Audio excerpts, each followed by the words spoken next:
I'm excessively old or excessively youthful for that. I will consume my entire time on Earth alone. I'll never get a new line of work that gives me joy. It's simply a task. I won't ever have the option to do that. These expressions are instances of limiting beliefs. They are terrible, and limiting beliefs are a reason for not accomplishing what you might want to accomplish. Limiting beliefs keep us in our usual range of familiarity. They can extraordinarily restrict advancement and accomplishment in our objectives, both by and expertly. It is these musings, regardless of whether cognizant or oblivious, that we see as outright facts. Notwithstanding these negative considerations, which obstruct our excursion towards life objectives, can be survived and supplanted with more hopeful messages. By changing your reasoning, you can change everything as well. For what reason do we have limiting beliefs? Limiting beliefs, as a rule, are oblivious musings, which show up as safeguard instruments to stay away from potential dissatisfactions, disappointment and disillusionment. At an at-once past, you might have experienced something explicit, and presently when you encounter a comparative circumstance, your psyche figures out how to attempt to impede it. A decent beginning activity to neutralize limiting beliefs is to search for the base of the issue by observing the specialist causing such cynicism. These restricting contemplations and convictions can have a few beginnings. Individual convictions are those encounters that were lived by the individual himself, driving him to foster specific squares. Genetic encounters and convictions that are identified with the manner in which we were made, the thoughts and practices that we notice and support during as long as we can remember. Dread or excuse is all that you blame so as to quit accomplishing something, or when you quit making a specific move because of a paranoid fear of fizzling.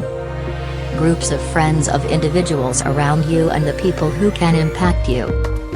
Society can force norms that produce limiting beliefs. Strict convictions can now and then spread restricting musings, as their proclaiming generally characterizes which perspectives are acknowledged under the eyes of the holiness wherein an individual accepts. To find your limiting beliefs, contemplate the things you might want to accomplish however aren't as of now pursuing.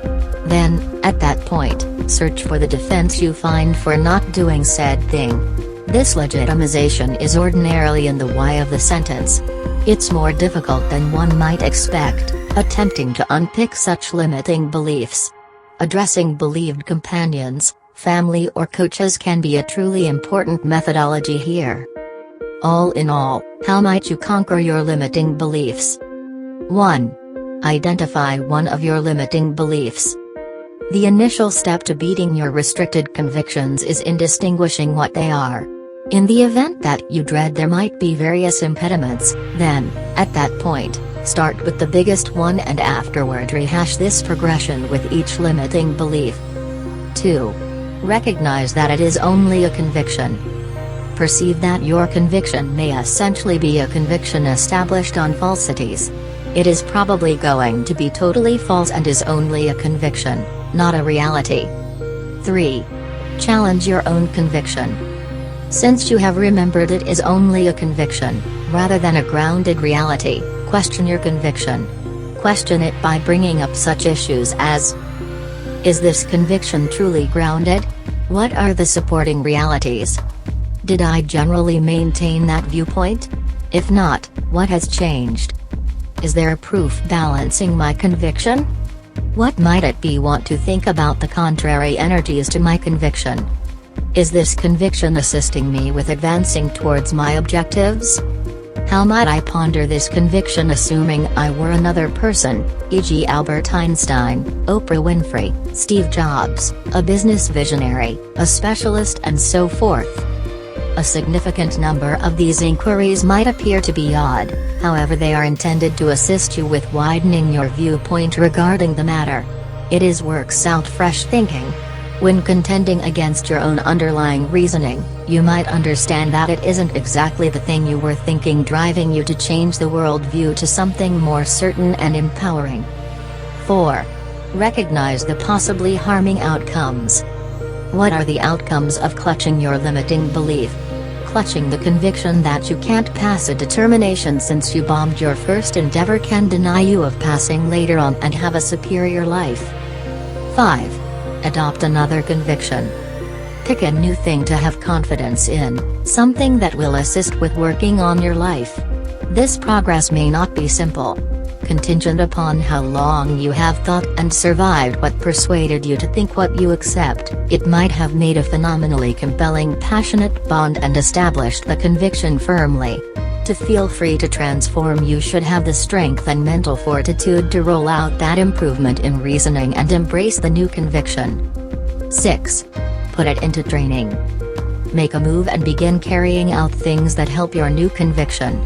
Assuming your limiting belief let you know that you are too old to even think about beginning working out, rather begin to take on an it is never past the point where it is possible to begin conviction, and afterward, today, take a 15-minute stroll to begin practicing and make a propensity from that point. Molding yourself to your new convictions implies making the truth you need for yourself to you, envisioning the outcomes you need to accomplish. Perception is an extraordinary method for making expectation. You will intellectually encounter result you need to accomplish. With this, you will convey consistent messages to your cerebrum, making it work for you. How does coaching help during the time spent killing limiting beliefs?